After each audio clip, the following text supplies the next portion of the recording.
And then, so we have the moving lines down here, which are steps in time.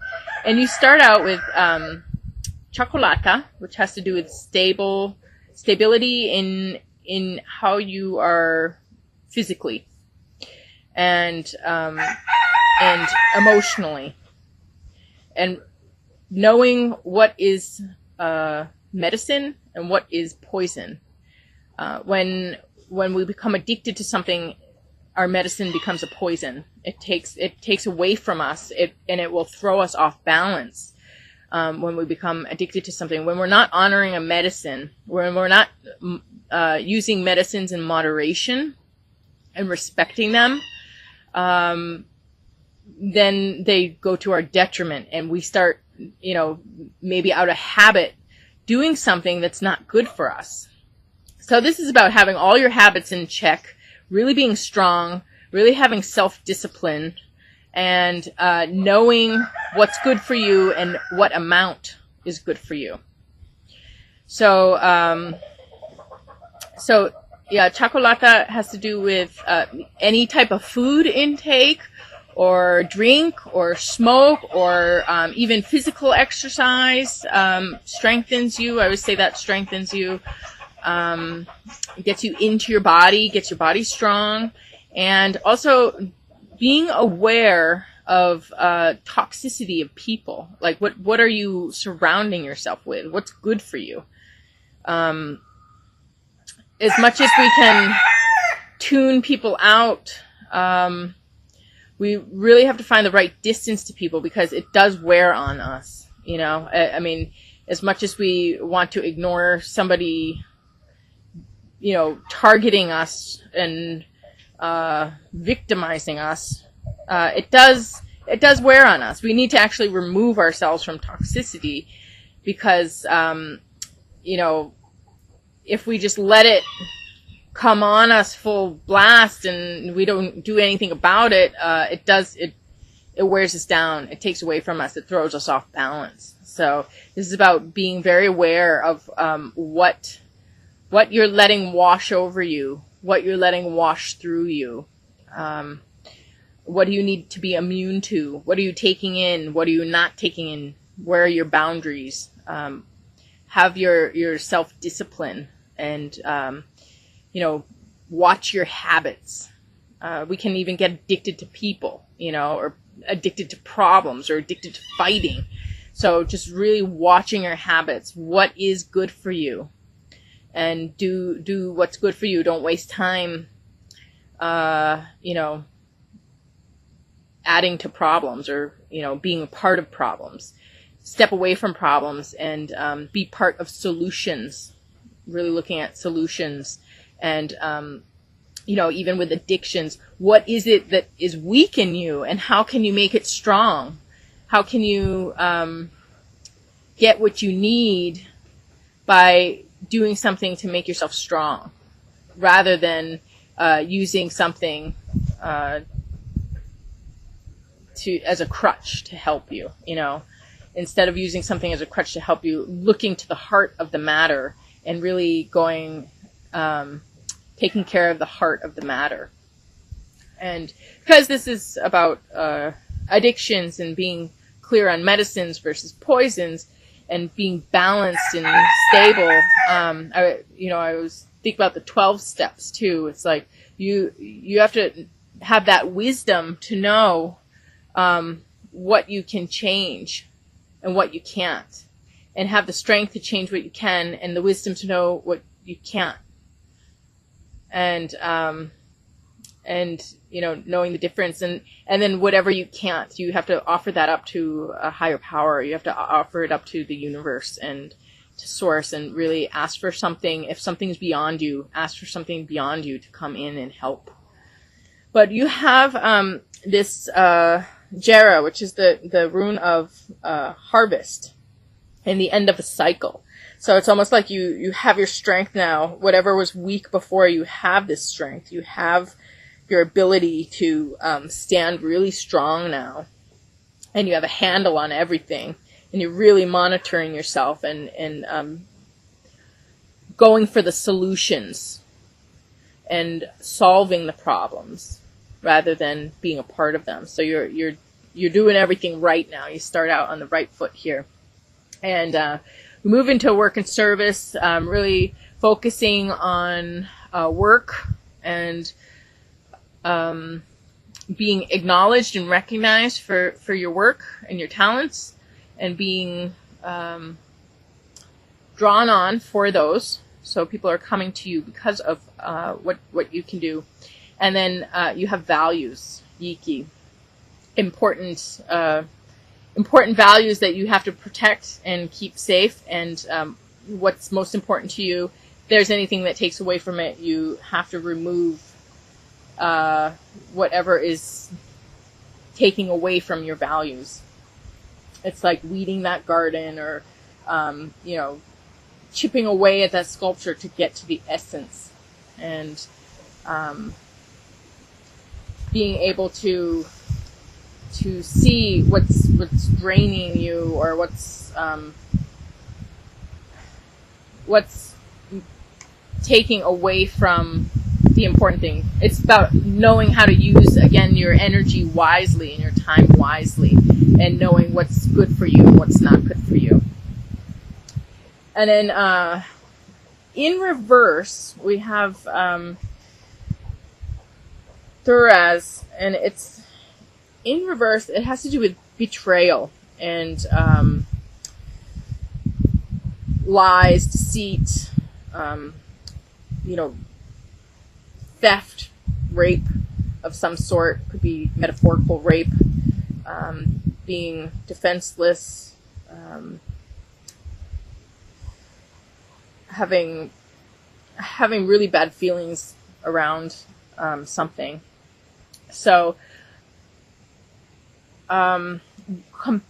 combined with the work, it's almost like there's something at your workplace or in your realm of work and service that's an issue, but it's not really bothering you too much. You're able to keep it outside of you, and you know what you value.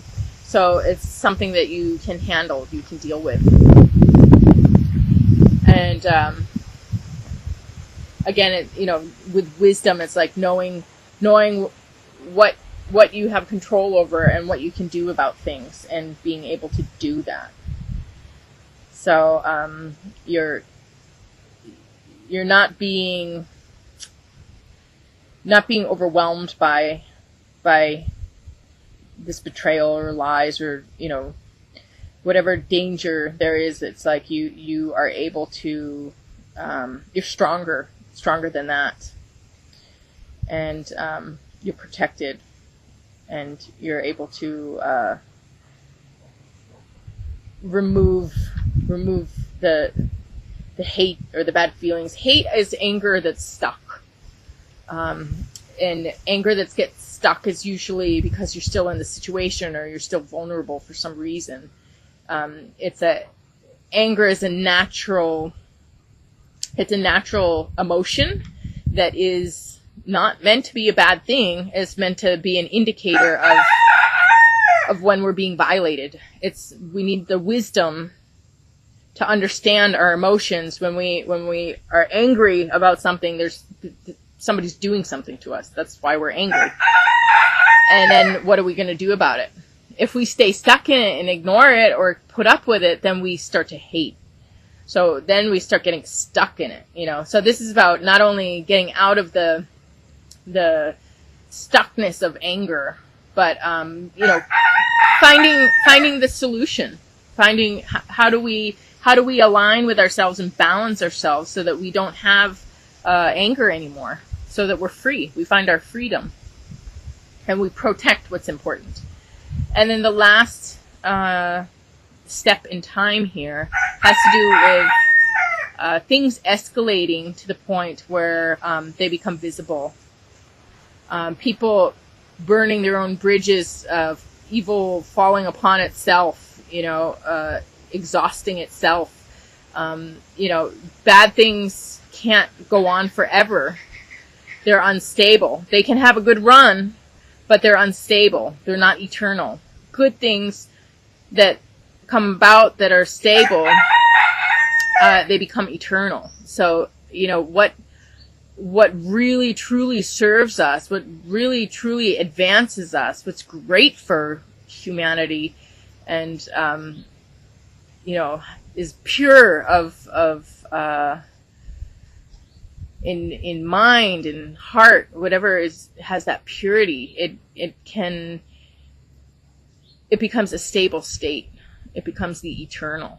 So this is whatever is negative, kind of getting maybe too much power, and when the negativity, when the bad things get too much power, they can't handle it because it's illegitimate. They stole the power, or they deceived people to get power. So then when they get the power, well, they can't really do much with it because it was, not authentic. They weren't authentic. So, when you can only play a game for so long before your game's found out. So this is about the game being found out with Rhea, and things escalating to the point where they get corrected. And then we have this combined with rune of health and power and wholeness and cleansing, the sword of justice here, victory, honor, success, achieved goals. So this is, it's funny because it doesn't seem like there was much effort to receive the success or the honor. It's just that whatever the problem was kind of falls away. It falls upon itself. The evil trips and falls flat on its face, and there you go. That's over with.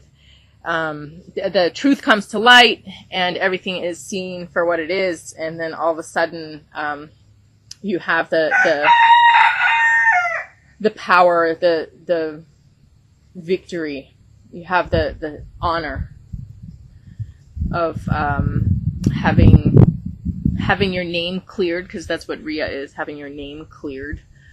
Having the story come to light when there's a false story, an illusion that has been created.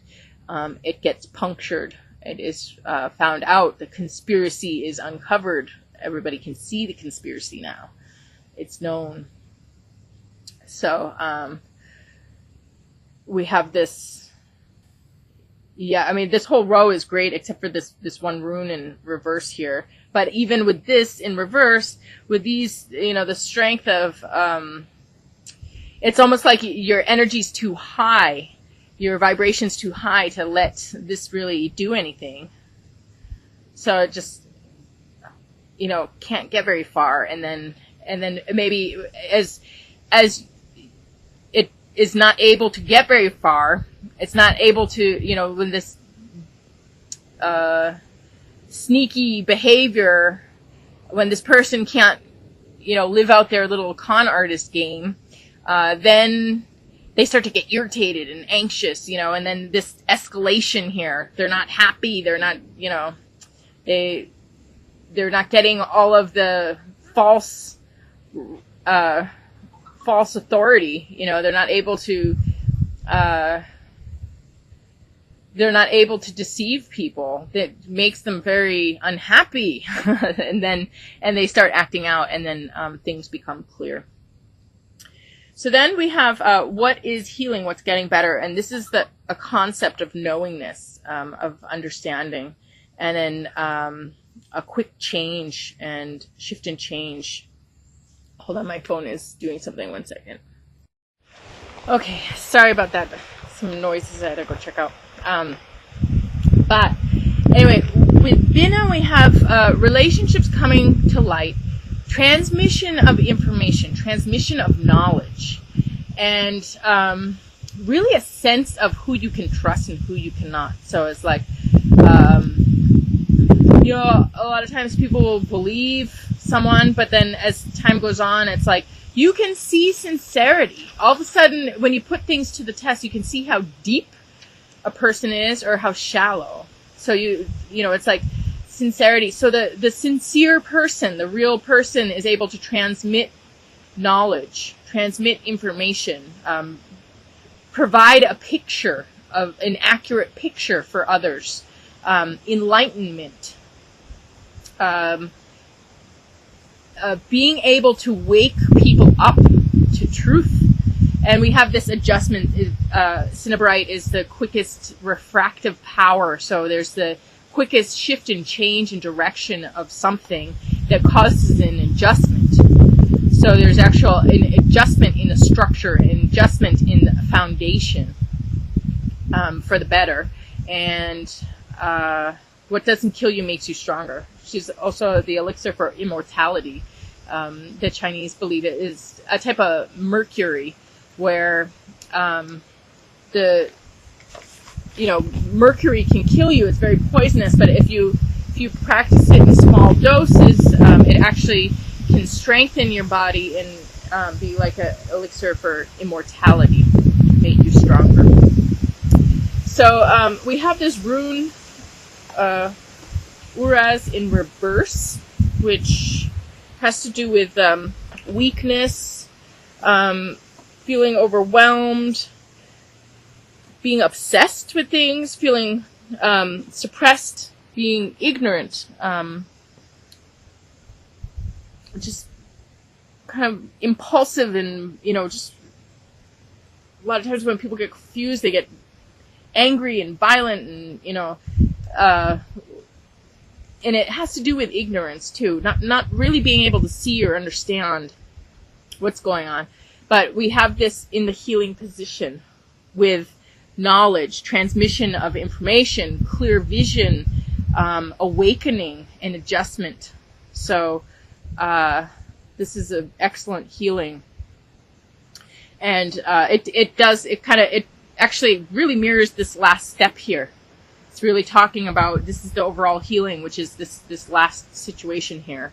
Already you have the strength. Already you have the ability to kind of have your strength or immunity to something negative here.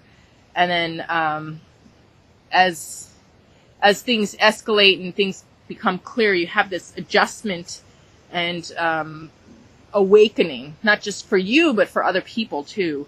And this clearing up of confusion. And then our overall message card here is Skyla, which has to do with telepathy and being able to pray to someone or pray to even source and have those messages delivered. Oh, it's wind sticking up. So Skyla, the other interesting thing about telepathy is that it doesn't always have to be, a lot of times telepathy has to do with whether we're open or receptive to another person, if we're focusing on them, or if we have them blocked, whether, we get the messages or not. But at the same time, even if we, are blocked in some way, often I find the messages come through other people. People channel information. Like, oddly enough, you start hearing people say things, and it's really weird. You hear the same thing over and over again in different places from different people. And, they're like messages, they're signs, or it's so bizarre that you have to kind of listen to it or take note of that, So telepathy can come through other people. People can channel messages for you as well, if you are blocked in some way. So be listening for just odd things that you hear. You can also get information through dreams. Dreams are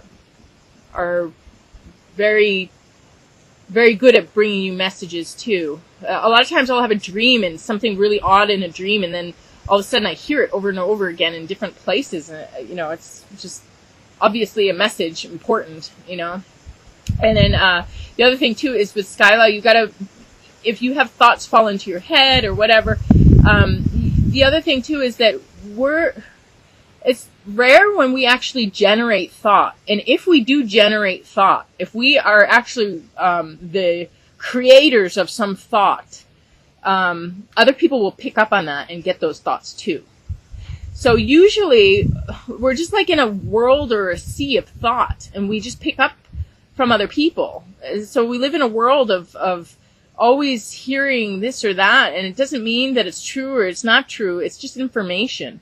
And it doesn't mean that it's ours. It's very possible from someone else. I really get irritated by the belief, there's, I guess, a Jungian belief that everything in a dream has to do with yourself. It's what you think. And I totally disagree. I couldn't disagree anymore. It has to do with the collective thought. Somebody thinks this. And actually, the reason you're dreaming of it, sometimes you think that, but if you think that and you're dreaming it, you're like, really, it's something that you need to pay more attention to. It needs to be more conscious. That's why you're dreaming it. But most of the time, it's somebody else's thought, or it's, it's information out there, and you don't have to take it personal, and you don't have to take it for real. It's just information. So if you have a bad dream about something, that somebody thinks something or whatever, it doesn't mean that you think it. Usually is literally that person thinks it. And the other thing about that is that it doesn't mean that it's right or that it's going to stick in people's minds, because everything that's not right changes. Everything that's not true will continue to change. So in time, it's there for you to be aware of it. As you put your attention on it, as you put your awareness and attention on it, oh my gosh, everything's blowing, then things change. Just the act of the attention changes things. 1 second. We just had Cinnabrite blow off the porch. I'll go get her. And we also had, so my deck sitting over here, we had blessings and protection blow away. So, okay, I've got back our protection and our blessings, and quick change is down on the bottom of the house right now. So, anyway, little bit chaotic here with all this wind.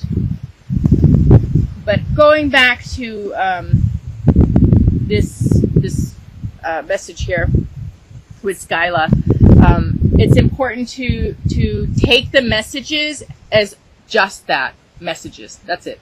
It's a message. What are you going to do about it? And you have a relationship that changes everything. Really positive. Your whole personality, your outlook, everything changes from meeting this person. It's a really important encounter, a really important connection. It changes everything. Even if the relationship doesn't last forever, the lessons and the love and the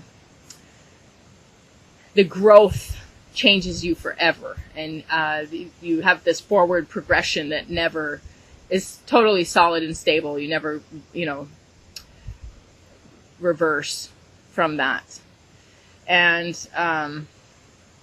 so look for strength in your relationship. Maybe there's some important person that is trying to bring you messages or influence you in some way, in a very positive way. And then you also have Little Pumpkin, which is about things coming into your life and changing the way you relate to the world. It's like having a baby, and all of a sudden your entire relationship, your dynamics with the entire world changes when you have something new that becomes born in your life that you identify with and are interconnected with.